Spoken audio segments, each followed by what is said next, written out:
Diomaye contre Sonko, la trahison ou l'émancipation.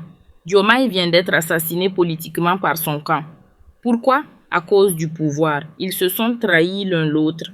Deux présidents pour un seul pays, ce n'est pas normal. Voici les détails, les causes, les conséquences et les raisons de cette cruelle découverte. Que se passe-t-il exactement entre Diomaye et Sonko? Vous voulez savoir? Alors abonnez-vous et restez du début jusqu'à la fin pour bien comprendre les informations qu'on ne vous donne pas.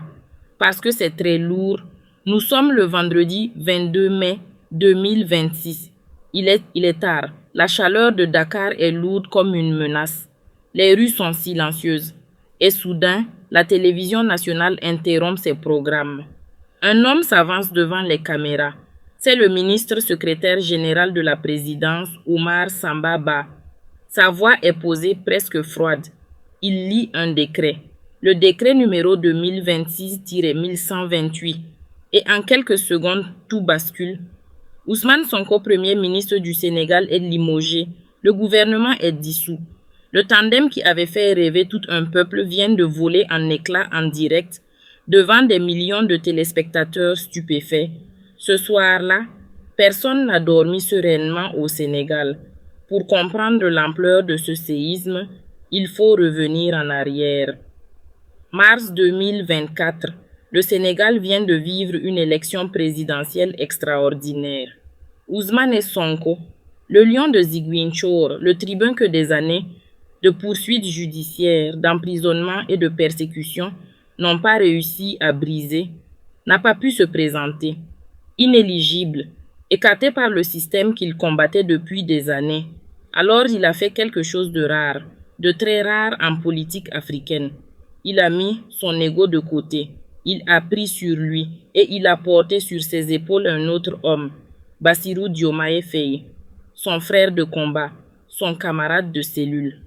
Un homme sorti de prison quelques jours seulement avant le scrutin et ensemble ils ont tout écrasé, 54% des voix.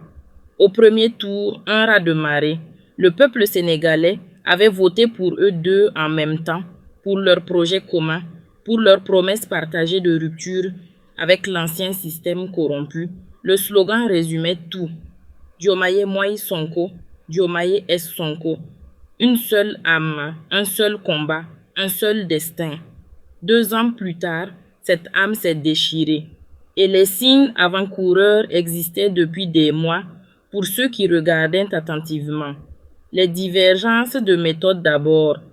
Diomaye, homme de dossiers et d'institutions, privilégiait le dialogue, la lenteur maîtrisée, la construction patiente des réformes. Sonko, lui, était l'homme de la rue, du rapport de force, de l'offensive permanente. Pour Sonko, gouverner, c'était attaquer sans relâche. Pour Diomaye, gouverner, c'était bâtir avec méthode.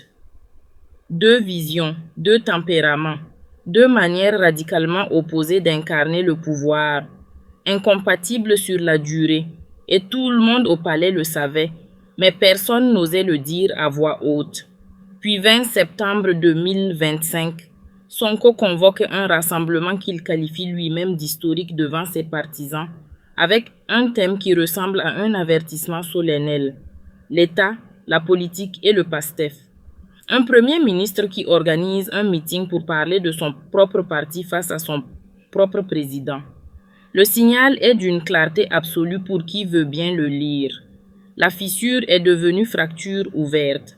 En décembre 2025, Sonko franchit le dernier pas. Il admet publiquement ses divergences avec Diomaye.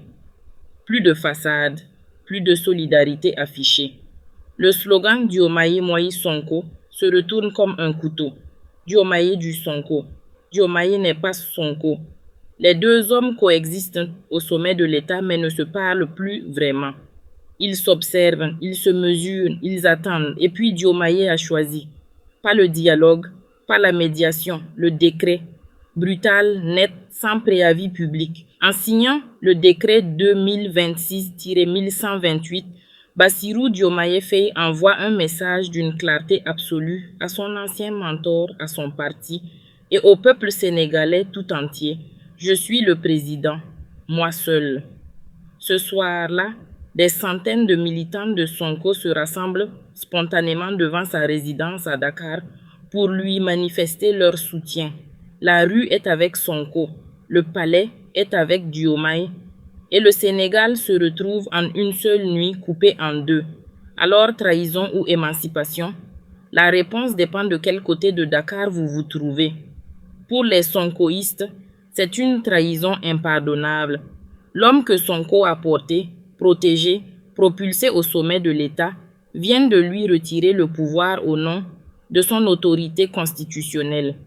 Pour les partisans de Diomaye, c'est au contraire un acte de courage historique. Un président qui s'affranchit enfin de la tutelle étouffante de son mentor pour gouverner librement, comme le peuple l'a élu pour le faire. Deux lectures, une seule réalité. Le Sénégal ne sera plus jamais tout à fait le même après le 22 mai 2026.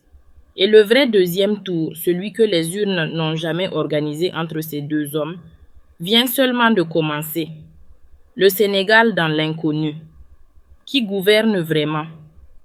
Fermez les yeux une seconde. Imaginez un pays où le président vient de limoger son premier ministre, mais où ce même premier ministre contrôle toujours le Parlement. Imaginez un pays où l'exécutif et le législatif sont désormais aux mains de deux hommes qui se regardent en chiens de faïence. Imaginez un pays où personne ne sait vraiment ce matin qui tire les ficelles du pouvoir. Ce pays, ce n'est pas une fiction politique. Ce n'est pas un scénario de série télévisée. C'est le Sénégal, en ce mois de mai 2026. Et la question qui hante chaque Sénégalais, du nord au sud, de Dakar à Ziguinchor, est simple, brutale et sans réponse claire pour l'instant. Qui gouverne vraiment ce pays? Pour comprendre l'extraordinaire gravité de la situation, il faut poser les faits avec précision. Le 22 mai 2026, Bassirou Diomaye Faye signe le décret qui limoge Ousmane Sonko et dissout le gouvernement. Acte constitutionnel parfaitement légal. Le président de la République a le droit de révoquer son premier ministre. Mais voilà le problème. Voilà ce que les juristes et les politologues appellent en ce moment le paradoxe sénégalais. En limogeant Sonko, Diomaye n'a pas limogé le PASTEF. Il n'a pas limogé la majorité parlementaire. Il n'a pas limogé les centaines de députés élus sous la bannière du parti de Sonko qui occupent toujours leur siège à l'Assemblée nationale. Diomaye a coupé la tête du gouvernement, mais le corps, lui, est toujours debout. Et ce corps obéit à Sonko. Le Sénégal se retrouve donc dans une configuration que ses propres constitutionnalistes qualifient de sans précédent dans l'histoire politique du pays depuis l'indépendance. D'un côté, un président de la République qui a exercé son autorité suprême et nommé un nouveau premier ministre, un économiste de 60 ans, Mamadou Sy, installé dans la précipitation le 25 mai 2026, 3 jours seulement après le limogéage. De l'autre, une assemblée nationale dominée par le PASTEF, le parti d'Ousmane Sonko, dont les députés n'ont aucune raison constitutionnelle ni politique de faciliter la vie au nouveau gouvernement. Au contraire, car les outils de blocage existent. Ils sont inscrits dans la Constitution sénégalaise. Les députés peuvent voter une motion de censure contre le nouveau gouvernement. Ils peuvent refuser de voter le budget. Ils peuvent paralyser chaque réforme, chaque projet de loi, chaque initiative de l'exécutif. Et si Diomaye décide de dissoudre l'Assemblée nationale pour sortir de cette impasse, il prend le risque d'organiser des législatives anticipées, des élections que Sonko, fort de sa base militante intacte et de sa popularité dans les quartiers populaires, pourrait très bien remporter à nouveau. Ce serait alors un camouflet historique pour le président, un retour par la fenêtre de celui qui l'a chassé par la porte. Et pendant ce temps, le Sénégal ordinaire attend. Ce Sénégal-là, celui des marchés de Sandaga, des banlieues de Pikiné, des pêcheurs de Saint-Louis, des étudiants de l'UCAD, ce Sénégal avait voté en 2024 pour le changement, pour la rupture avec l'ancien système, pour des réformes concrètes, une justice indépendante, une économie plus juste, une souveraineté retrouvée. 2 ans plus tard, il regarde ses leaders se battre pour le pouvoir pendant que le prix du pain continue de grimper, que le chômage des jeunes lui reste massif et que les grandes réformes promises tardent à se matérialiser. La désillusion est palpable, elle est réelle et elle est dangereuse. Il y a dans cette crise sénégalaise une leçon que toute l'Afrique francophone devrait méditer. Ce n'est pas suffisant de gagner une élection. Ce n'est pas suffisant d'arriver au pouvoir avec un beau programme et un slogan fédérateur.